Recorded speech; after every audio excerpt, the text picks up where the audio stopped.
Olá, irmãos e irmãs. A nossa aula de escola dominical de hoje terá como tema Paixão pelo Reino de Deus. O texto básico que servirá para a nossa reflexão está no Evangelho de Marcos, capítulo 10, versículos 17 a 25. Eu peço que os irmãos façam a leitura, nós não vamos ler aqui no vídeo, mas façam a leitura para poderem acompanhar. A primeira pergunta que nos levou a discutir esse assunto é a seguinte: qual é a relação que eu e você, enquanto cristãos e participantes do corpo de Cristo, temos com o reino de Deus? Eu penso que a única resposta possível e imaginável é a relação de compromisso e de decisão. Para que haja uma relação de compromisso e decisão, é necessário que nós cultivemos um verdadeiro espírito de apaixonados pelo reino. Não estou usando aqui a palavra paixão com o sentido de um sentimento vago ou passageiro. Pelo contrário, a ideia aqui de paixão é sinônimo de compromisso, de dedicação plena e exclusiva. Nós estamos numa época bastante complicada da vida da igreja por conta da recente pandemia, pela situação de isolamento social, mas é preciso nós não perdermos de vista que a igreja precisa, por meio das suas mulheres e dos seus homens, das suas crianças, dos seus jovens, dos seus idosos e de todos os outros membros da igreja, uma vida verdadeiramente apaixonada pelo reino de Deus. E aqui então eu vou direcionar para isso que eu estou chamando de reino de Deus, explicar o que isso significa. O reino de Deus é um tipo de norteador da caminhada do cristão. Está aí, em poucas palavras, uma tentativa de definir a função do reino de Deus. Ele é como uma bússola na mão do navegante.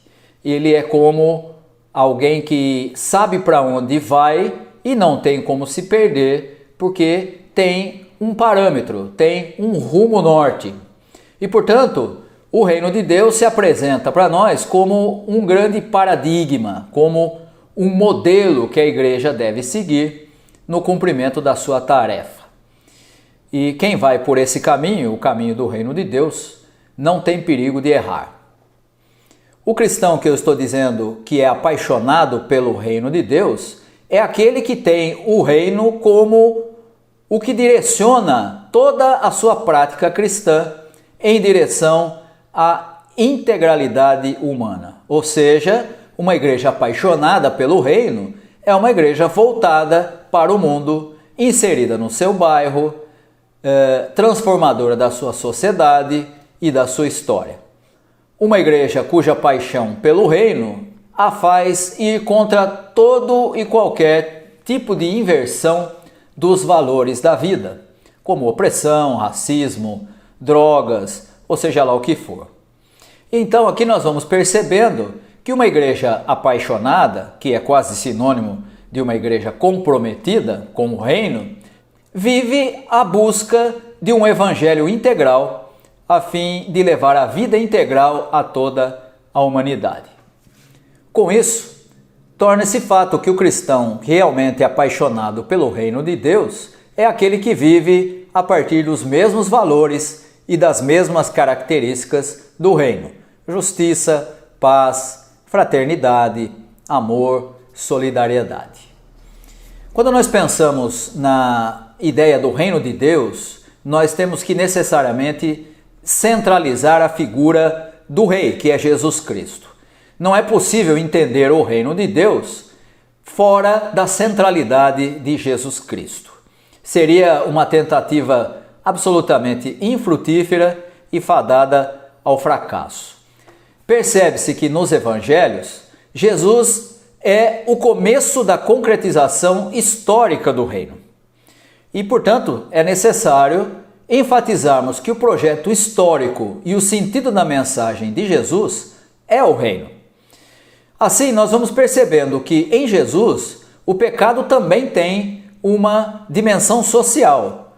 E por conseguinte, sempre que houver opressão, sempre que houver qualquer tipo de situação em que as pessoas são escravizadas, que são diminuídas, sempre estará se manifestando o anti-reino. O reino da negação. Nega-se a vida em sua plenitude, nega-se a justiça para todos, nega-se a solidariedade, nega-se a paz e, portanto, nega-se o reino de Deus. O reino de Deus justamente se contrapõe a esse estado de coisas e viabiliza uma nova forma de se viver as relações sociais e também as relações pessoais. E que fique claro, a igreja está a serviço do reino, mas ela não é o reino de Deus. Essa é uma confusão muito comum que acontece quando se fala sobre esse tema. Quando a igreja se coloca no lugar do reino, quando ela se coloca como sendo ela o reino de Deus, é como se a lua se colocasse à frente do sol. Ela, em vez dela transmitir a luz, ela serve para formar um eclipse, para não permitir que a gente perceba a luz do reino. E dessa forma, já que a igreja não é o reino e o reino não se limita a estruturas humanas, qual seria o papel da igreja em relação ao reino de Deus? A resposta é bastante óbvia. A igreja precisa ser o sinal visível do reino de Deus. Nós, comunidade dos que creem em Jesus, somos parceiros históricos de Deus na consecução do seu projeto utópico. Com toda certeza, podemos afirmar que o projeto histórico de Deus também é o projeto histórico da igreja. E, portanto, cabe à igreja, enquanto realizadora da sua missão, viabilizar historicamente o projeto de Deus para a humanidade. Projeto que foi inaugurado definitivamente por Jesus Cristo e que sempre agiu sob o impulso do Espírito Santo. Contudo, é preciso que a gente reconheça que há muita parcialidade de todos os nossos esforços históricos de construção da utopia do reino de Deus. Pois nós sabemos que a vitória definitiva e absoluta não virá com a ação da igreja, não virá com a ação de indivíduos ligados à igreja, mas virá apenas na plenitude dos tempos, quando Cristo vier consumar gloriosamente o seu ministério. Portanto, o reino de Deus é a ação soberana de Deus na história. A igreja é sua parceira, a igreja torna visível a presença do reino, mas ela não é o reino e nem é a instauradora do reino na terra. Outro detalhe importante é que nós precisamos evitar alguns erros que historicamente sempre apareceram na vida da igreja quando o assunto era o reino de Deus. O primeiro erro é a chamada redução dos pais da igreja. Os primeiros pais da igreja, lá nos primeiros séculos, tiveram uma atitude bastante estranha, porque eles reduziram o reino de Deus a algo apenas e tão somente transcendente. E, portanto, negavam qualquer importância da matéria, das pessoas, negavam a importância da história e negavam a importância do próprio ser humano. Esse reducionismo possuía tanta força que ele durou até a época da Idade Média, e durante a Idade Média ainda se mantinha essa mesma ideia de que o reino de Deus era algo transcendente e que pouco tinha a ver com a realidade das pessoas. Um segundo tipo de redução ou de reducionismo nós encontramos naquilo que é chamado de a redução católico-romana. O reino de Deus, nessa perspectiva, estava domesticado na igreja instituição. A igreja, com toda a sua herança, com todos os seus dogmas e os seus sacramentos, tomava o lugar do reino. E com isso, como consequência disso, entrar para a igreja era a mesma coisa que entrar para o reino de Deus. Pertencer à igreja era o mesmo que pertencer ao reino. Os dois eram sinônimos. E, obviamente, estar fora da igreja era estar fora do reino. Mas isso é um reducionismo, isso não é a concepção bíblica de reino de Deus. Uma terceira redução é a redução apocalíptica. é aquela que diz que o reino de Deus precisa ser visto a partir do prisma do cataclisma. Quem já teve a oportunidade de ver algum estudo de Apocalipse ou de textos apocalípticos vai se lembrar desse tipo de interpretação. Os grupos que se situam dentro dessa ideia reducionista apocalíptica costumam fazer um uso literal das imagens do Apocalipse e da literatura apocalíptica e fazem cálculos especulativos com os números simbólicos dessa literatura e acabam que reduzem o reino de Deus a algo que virá só no fim dos tempos e que não tem nada a ver com a realidade que nós estamos vivendo agora, como nós apontamos com a igreja sendo a que torna visível o reino de Deus. Uma quarta maneira de reduzir a concepção do reino de Deus é a chamada redução evangélica. E a redução evangélica, da qual o protestantismo brasileiro é herdeira, toma a ideia do reino de Deus como algo interior. Aqui nós encontramos a chamada religião do coração. Tudo é espiritualizado e o reino se transforma e se conforma ao reino interior da nossa experiência cristã. O problema é que espiritualizar a mensagem do reino é reduzi-lo à experiência apenas individual e também é uma distorção radical da mensagem bíblica. E uma quinta e última redução é a chamada redução liberal.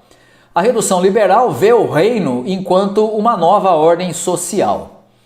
E aí então transforma-se o reino num social que se identifica ora com uma ordem política e ora com outra. Porém, é preciso que a gente não perca de vista que nenhuma ordem social pode ser identificada com o reino de Deus. Nenhuma ordem social em nenhuma época, em nenhum lugar e nenhum tipo de ordem social. Pois o que é definitivo é o reino e não os sistemas que são fabricação humana.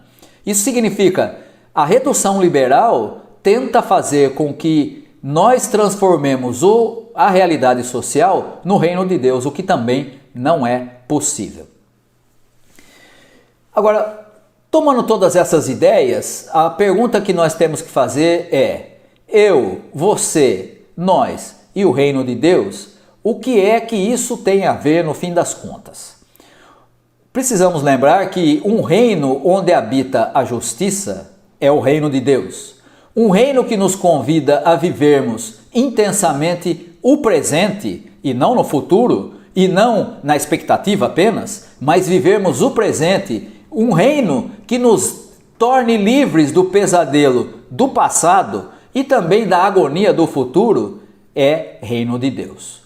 Um reino enquanto esperança concreta, onde o impossível encontra a sua possibilidade e onde a utopia encontra a sua possibilidade de realização. O compromisso com o reino de Deus leva-nos a invadir o território do anti-reino. E, portanto, nós nos tornamos agentes desse reino no meio de uma sociedade que é anti-reino. A partir dessa prática apaixonada, nós vamos percebendo que o reino de Deus, que se implanta entre nós por meio de Jesus Cristo, é a república dos sem pátria, o local dos que estão deslocados pela sociedade, a terra dos desterrados, o amor dos mal amados. O reino de Deus é para aqueles que sabem que não são capazes de mudar e de transformar aquilo que é anti-reino. Assim, nós vamos percebendo que, apesar do reino de Deus não se reduzir a nenhuma ideologia e ainda estar acima de todo e qualquer sistema criado pelo homem, o mesmo reino deve estar inserido nos conflitos humanos, nesses que nós enfrentamos na nossa atualidade. A grande verdade é que sempre estivemos vivendo uma vida cristã, de certa forma, um pouco apática, sem paixão pelo reino, sem compromisso, sem decisão.